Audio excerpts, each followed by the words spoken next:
Parentteening show. We are your hosts, Dr. Sharmila. and Ashley. And in our podcast, the Parentteening show, we want to get candid about having teenagers at home, but also being a teenager.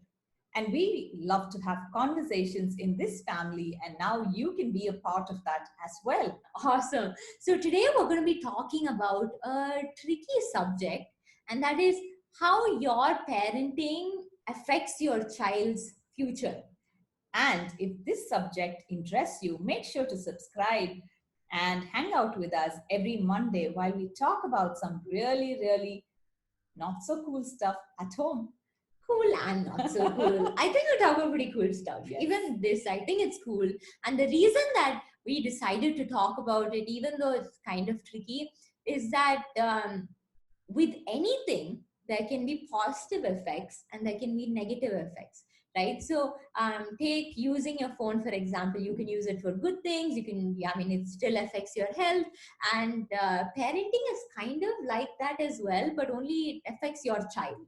True. So how we wanted to do this was, there are certain things that we've heard, and we wanted to kind of discuss that and just see where this conversation takes us. So what's the first thing that we wanted to discuss? The first thing that I think it's very important for us to discuss is your tribe decides your vibe. So what does that strike with you, Ashley? Okay, so this is something that we've heard our mentors say a lot. Your tribe decides your vibe. The people that you hang out with essentially, decide the kind of person that you become. And I think it's something that parents say a lot too. Like I remember when I was hanging out with not so people, my mom would always say, hey, you need to be careful choosing your family and friends. But I think it's important when it comes to your family as well, because the kind of environment that you grow in decides your mindset, your skill set, and a lot of things like that. So if I say grow up in a family that doesn't like technology, then it can go both ways. Either I'm going to hate technology like them, or I'm going to love technology as a way of rebelling or having my own perspective.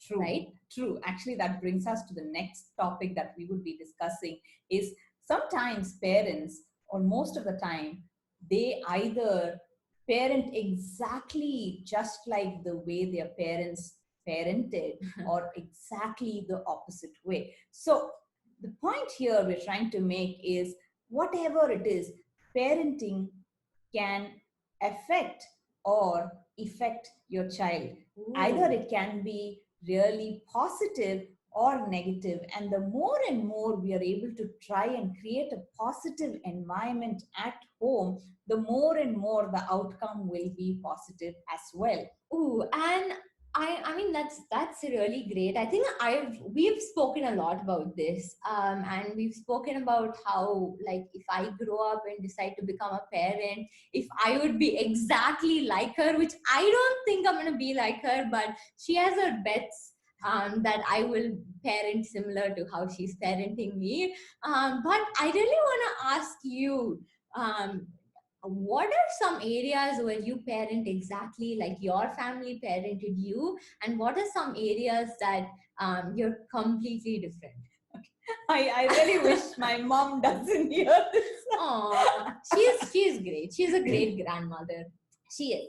So, okay, wow, that's actually a very tricky question. I told you we're getting candid here, guys. And if you want to hear more juicy stories and us exposing ourselves, then you should subscribe. Seriously. Sure. Okay, so let's get candid about it.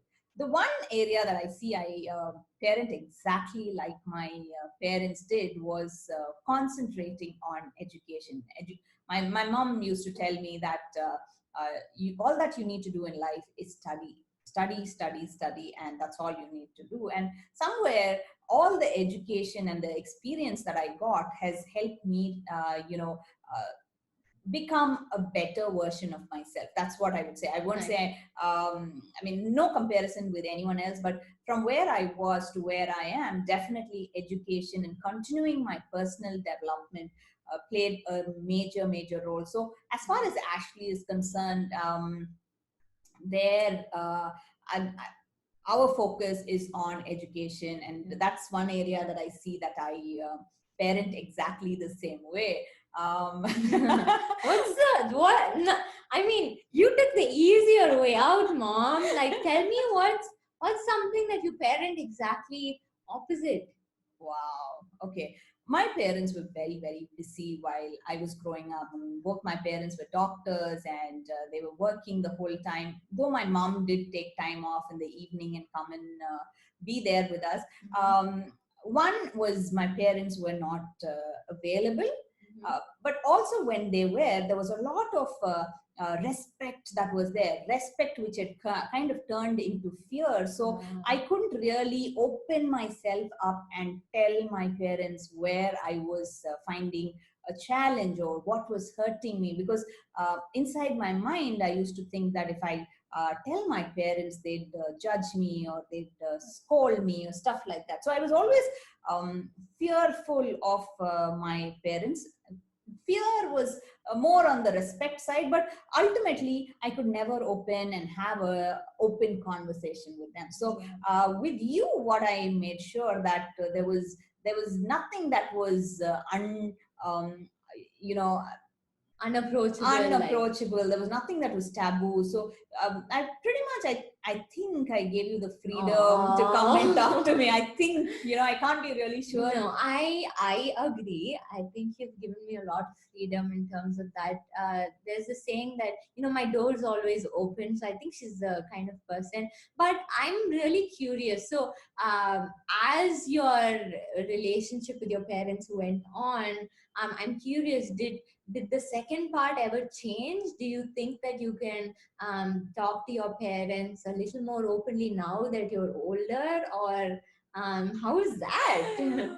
Wow, that's definitely another trick question. Is the, whatever happens in your childhood, you pretty much carry it right through your old age. Sometimes it's like the old age. You're not that old. Okay, the older you become, you still are carrying. Sometimes I've read this term that children actually carry the burdens from the past still on. So if you ask me, am I open and can I talk so freely with my parents? No, actually not. Because I'm always on my back of my mind is like, am I being respectful? Are they judging me? Will they be able to understand me? Does that even matter? So all of these little mind voices inside prevent me from having an open conversation. And sometimes it actually hurts me that it's too much to just carry it inside as a child. And that's why it is we keep talking about this, is because the minute you open up and you share it with a parent or with an adult who you can trust, that burden becomes less. I agree. So, I mean, we went a little off topic. I'm sorry for that, Mom.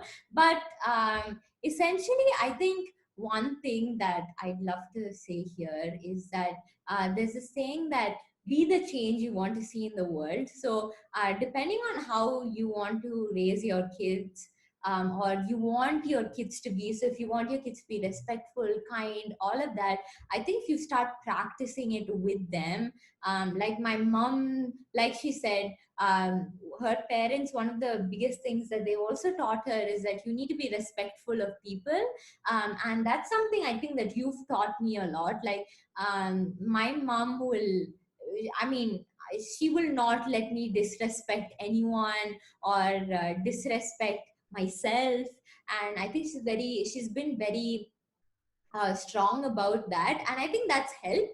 So again, do you think that parents, I mean, they parent to the best of their abilities, and so I don't think that parents should like blame themselves. Absolutely not. Yeah. Absolutely. See, it's like it's always going to be a love-hate relationship. There's always going to be so much of love. At the same time, there is going to be some areas which is painful, and it's just that as a parent, you don't have to hurt yourself, but you can always call yourself as a work in progress parent. Yeah. And try to build on your relationship so that you are like, I tell Ashley, no matter what, I've got your back, period. Yeah. So if you have that commitment, you're going to be there for your child no matter what. And you can start having these conversations. You'll probably start understanding your teens a little better. Awesome. So here's something that one of the parents in our community, they asked us, and they're like, okay, well, I'm a little overprotective of my children, and I really want to know, how does that affect my child right now? How does that affect my child's future? Like, this is what I think is right. I think it's okay for me to be overprotective, but I'm glad that they realized that. And I think, um, well, my mom, I would say she's a little on the more protective side. But something that we've seen happen in our past, and you can literally, you can take any child honestly, is that sometimes when you're overprotective, or you're controlling in a sense, you don't produce kids who are um, like, who listen to you or who are in your control, but they also end up lying better. And they just, I mean, I know a lot of people might disagree with me on that, but I just, like, sometimes when things are taken to the extreme, I think kids can go to an extreme as well. What do you think about that? Actually, that's so true, because the two ways that I see this is, either kids, to a certain extent, they keep taking on, but internally they are resenting certain things. They're like, wait till I grow up and show it back to you, Yeah. or stuff like that. So there is a lot of resentment, or unexposed anger within them, when they feel that they've been wronged, or they've just been told not to do stuff. At the same time, after a certain time, what happens is they start rebelling against and doing exactly opposite of what they're being told. So which is a factor where, the mental health, the friend circle, all of this matters. Yeah. So I wouldn't say that parenting is the only thing. That's, I mean, it's a major thing, but also we've seen that, like you said, friend circles and all, they matter a lot. And especially right now, when us as kids, we have so many different influences, right? We take our phone and there are like 100 people that we follow, and 100 different opinions that are coming in. So I don't think it's completely like, but I think I also, like, would you agree in saying that parenting does affect development and how a child ends up growing up? 100%. To me, every child I would see as a tree that's growing up, and parenting is like the soil that is allowing the child to grow up. That's interesting. So, as parents, it's very important that we pull out some weeds from there, but we need to be very sure that we do not end up hurting the tree in the process, or the plant that's growing. Ooh, I love that. Yes. So I have a final question for you before like we close.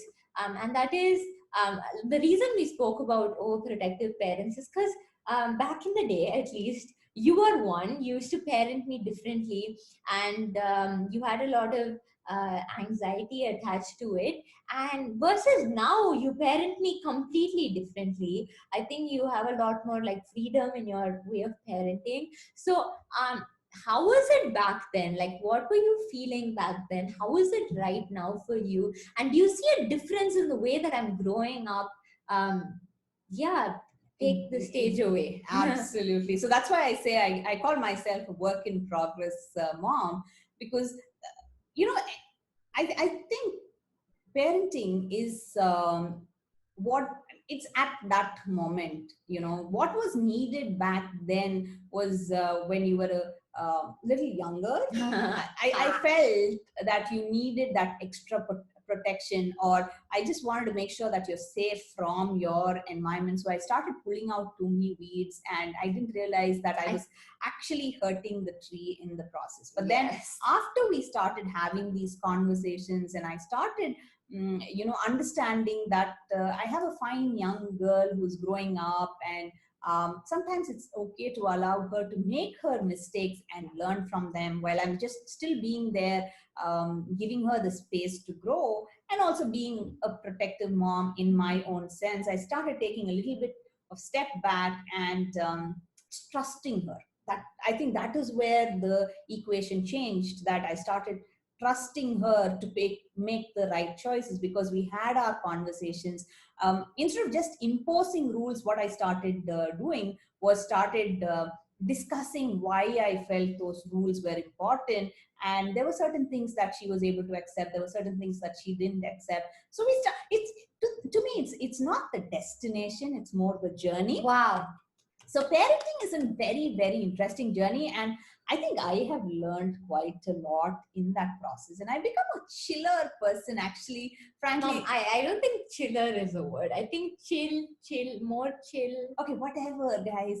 See, me, you just have to accept me with my spelling mistakes, okay? And Ashley is one big example of my spelling mistakes. Seriously, who names their kid a child? Okay, never mind. Yeah, We'll talk about that in a different episode. Seriously, I think we literally need to have an episode that says, I don't know what were you thinking when you decided to name your child with a spelling mistake? So you guys can stay tuned for that episode of us naming Ashley. But for now, parenting is an amazing, amazing journey. Okay, awesome. So thank you so much. That brings us to the end of this episode. It was so much fun hanging out with you guys today. And we hope that this conversation was insightful for you as well. And we'd love to know your thoughts about it.